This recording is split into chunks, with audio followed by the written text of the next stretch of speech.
In the rolling hills of southwest Germany during the mid-19th century, a boy was born into poverty in the small town of Schorndorf. His name was Karl Benz, and the path laid before him was anything but gilded.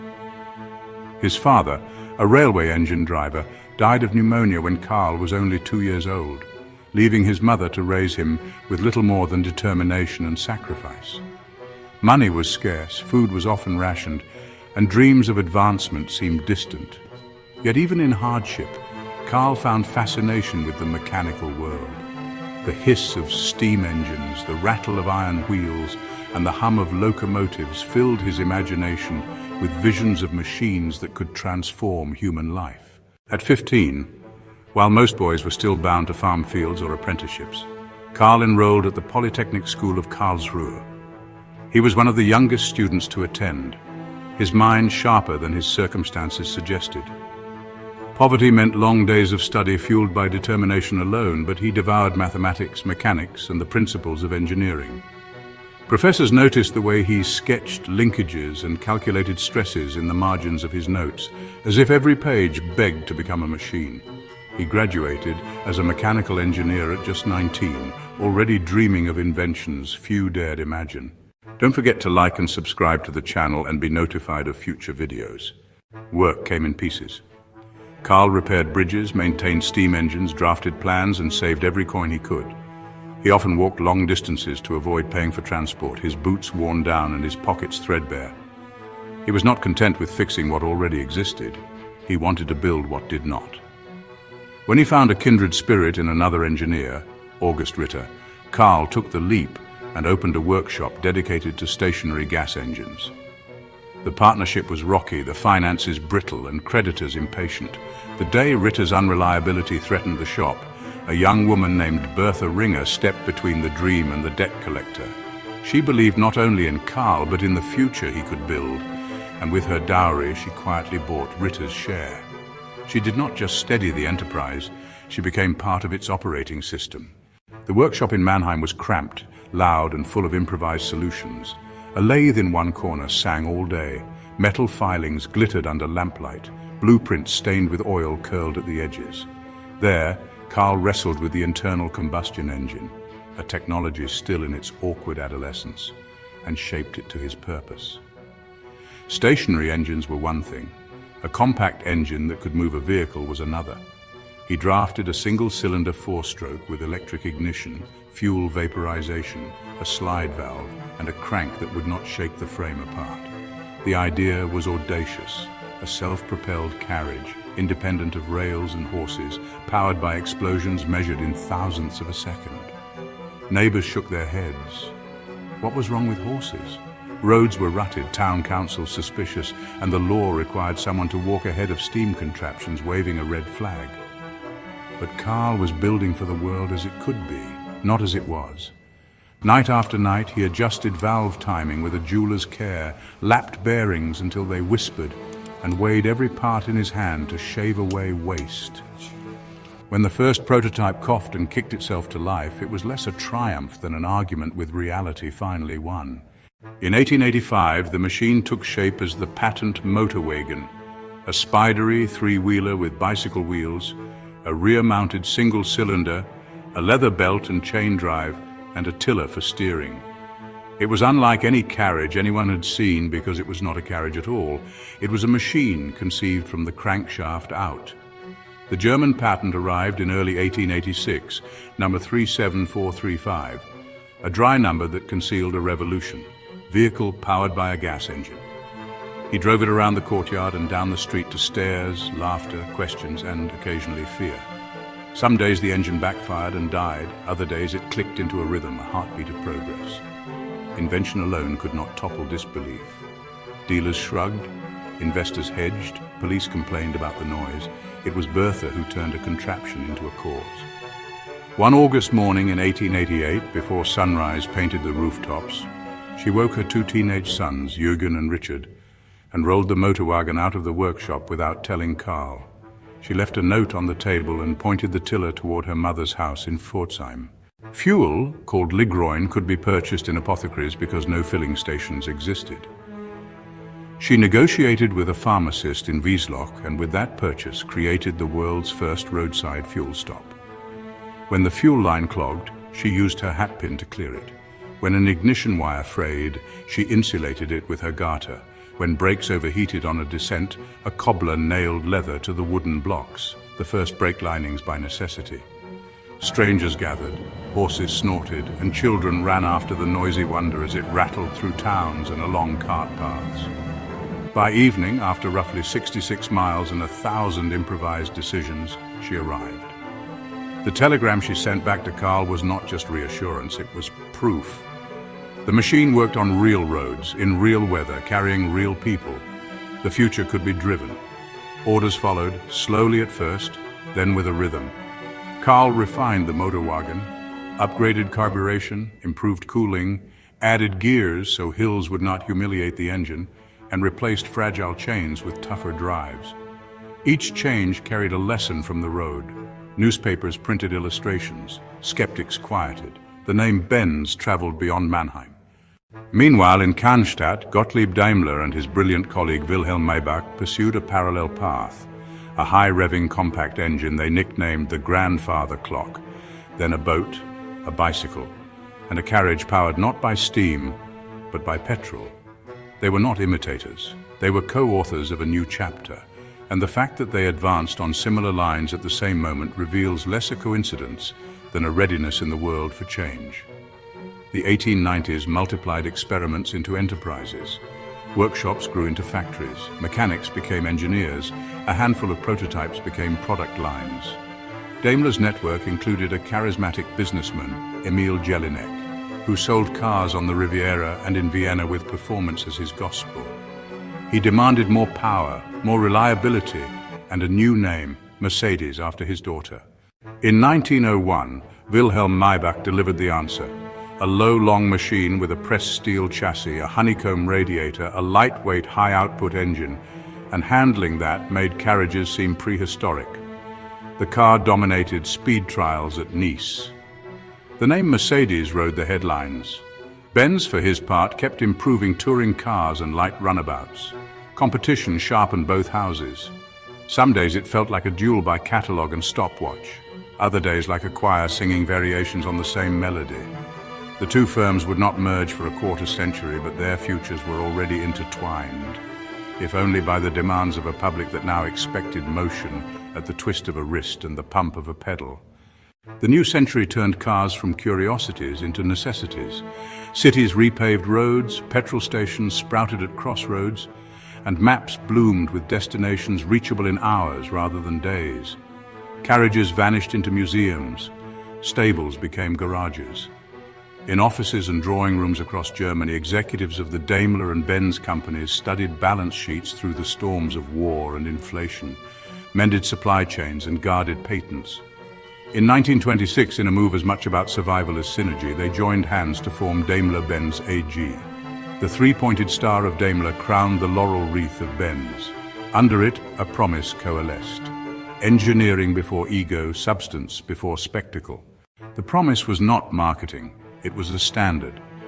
In the 1930s, Mercedes Benz introduced the 260D, the first series production diesel passenger car, an audacious bet that efficiency could be elegant. The company built Autobahn cruisers with supercharged engines whose names, compressor, still smell faintly of oil and ozone. On racetracks, the silver arrows sliced air and records, their raw aluminum bodies unpainted to save weight, their drivers legends made of nerves and muscle. Speed is a dangerous teacher. The lessons lasted longer than trophies. Then the world broke. War reordered everything. Factories that had made carriages of freedom were conscripted, cities burned, men who designed crankshafts designed for other purposes. After the silence that followed, there was rubble, and in the rubble, a question: what now? In Stuttgart, crews swept concrete from assembly halls, rewired tools, and built again. The 170 fee became a taxi, an ambulance, a family car, a way to move through the scarred landscape of a continent rebuilding itself. What emerged after was not only a company restored, but a company wiser. Engineers who had seen the limits of materials and the fragility of humans began turning safety from an afterthought into a discipline. A Hungarian-Austrian engineer named Béla Barényi reframed the car as a structure that must deform to save lives, crumple zones to absorb impact, a rigid passenger cell to preserve life. In 1959, these ideas left the laboratory and entered production. Seatbelts spread not as ornaments but as obligations. Later decades layered on breakthroughs, disc brakes and power assistance for control, anti-lock braking co-developed with Bosch in the late 1970s so wheels would not lock and slide into fate, airbags in the early 1980s to catch the unthinkable, electronic stability control in the mid-1990s to tame skids before drivers knew they were in trouble. A Mercedes became more than leather and wood. It was a thesis about how physics and compassion could share a cabin. Luxury, too, gained a conscience. The S-Class became a rolling technology demonstrator, debuting ideas the world would later call standard, radar-based cruise control that measured distance in invisible waves, night vision that lifted the veil on unlit roads, intelligent lighting that turned with the steering wheel, plug-in hybrids that could travel silently through sleeping neighborhoods, and fully electric models that traded raw for glide. Each generation asked the same question in a new dialect. What does comfort mean when comfort must also be responsibility? Racing never lost its pull. Success brings scrutiny, and motorsport magnifies both. In the 1950s, Mercedes returned to Grand Prix with engineering so elegant it seemed inevitable, then withdrew after a catastrophic accident at Le Mans, shocked the world, and forced a reckoning about safety that reshaped rules across continents. Decades later, the star reappeared on the grid, first as an engine beneath another team's skin, then as a factory effort that mastered a new age of hybrid power, machines part muscle, part mathematics, part electricity. Titles stacked up, not as a parade of champagne, but as a proof that 100,000 decisions made well and made early can bend a season to one's will. Yet for all the headlines that sear themselves into memory, the essence of the brand still hides in quieter moments. A night shift engineer measuring the resonance of a door closing so it feels dignified, not hollow. A test driver circling a bank track at dawn, listening for a whisper of wind where the mirror meets the A-pillar. A designer running a finger along clay and seeing in a millimeter of curve the difference between arrogance and confidence. A supplier whose bolts will never be seen and whose failure would be unforgivable. A software team tuning battery management so an electric sedan feels effortless in July heat and January frost. These are not performances, they are disciplines. If the origin story of Mercedes Benz begins with a poor boy and a daring woman, its continuation belongs to anyone who ever turned an ordinary need into an extraordinary standard. Consider the first time you slid behind the wheel of a well-kept old Benz. The way the steering took a set, the way the hood star seemed to point at where you were going as if it were a compass. Consider the taxi in a foreign city that smelled faintly of diesel and vinyl and reliability.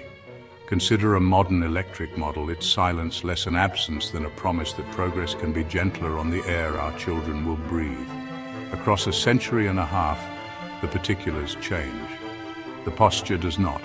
Meticulous, patient, exacting, and willing to spend more today so that tomorrow will not apologize. Think back to Karl in the workshop, the lamp burning low, the engine stuttering as he adjusts a needle valve by fractions of a turn.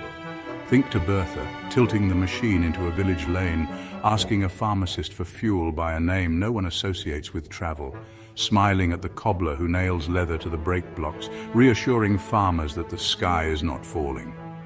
Think to Daimler and Maybach drafting radiators and carburetors that look like architecture, to Jelinek bargaining for more power because he knows what speed can sell at a seaside race. None of them could foresee traffic jams or global charging networks or a sedan mapping its lane with cameras and radar. But each knew the same stubborn truth. If you remove a bottleneck between human intention and human motion, life expands. Not every chapter flatters. There were missteps in quality when volume seduced, models that missed markets, technologies not yet ready for the driveway, and reputations that demanded rebuilding mile by mile. The lesson that followed those stumbles echoed the first. Simplify where it complicates, over-engineer where it matters, and let the product explain the brand instead of the brand explaining the product. A poorly tuned hinge can say more about a company than a press release. A well-tuned chassis can win over a skeptic who did not want to be convinced.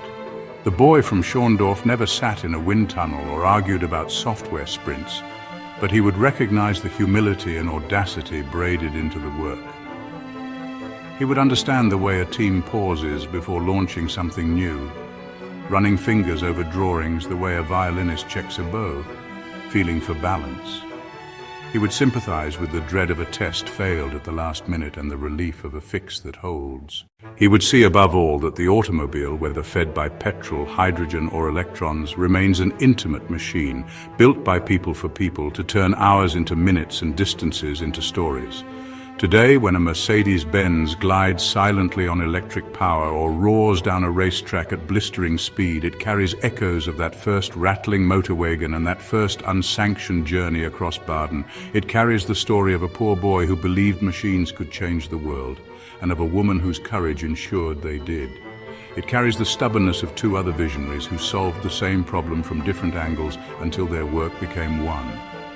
It carries the weight of promises made to passengers yet unborn, that safety will be engineered, that comfort will be earned, that beauty will not be loud, and that progress, when done well, feels inevitable in hindsight and fragile in the making. So when you see the three-pointed star on a hood or now embedded in a silent grille, consider not merely a logo, but a map. One point for the mother who invested her dowry and drove into history. One for the son who rebuilt his future from equations and shavings of metal. One for the circle that joins rivals and generations into a single practice of getting better. The road from Schorndorf runs through Mannheim, through Cannstatt, through Nice and Le Mans, and countless ordinary commutes to whatever comes next. Solid-state batteries or fuels we have not yet named, cabins that protect like quiet rooms, bodies that heal themselves after a scrape. If history is a machine, then this is one of its finest gears. A dream that escaped poverty, turned into motion, and taught the world that mobility done with care is a form of dignity. In the end, the automobile is less about horsepower than about time, how much of it you save, how gracefully you spend it, how safely you deliver it to those you love. Karl and Bertha Benz gave the world a way to rearrange its hours. Mercedes Benz spent the next century learning how to make those hours quieter, safer, and more beautiful. And somewhere, in every test drive and every late-night highway stretch, you can still hear the faint rhythm of that first engine, the clink of a pharmacist's bottle becoming a fuel stop, the soft thud of leather on wood as brake linings are born, and the exhale of a future that, once unimaginable, finally arrives when someone is brave enough to take the wheel. And somewhere in every test drive and every late-night highway stretch, you can still hear the faint rhythm of that first engine, the clink of a pharmacist's bottle becoming a fuel stop, the soft thud of leather on wood as brake linings are born, and the exhale of a future that, once unimaginable, finally arrives when someone is brave enough to take the wheel.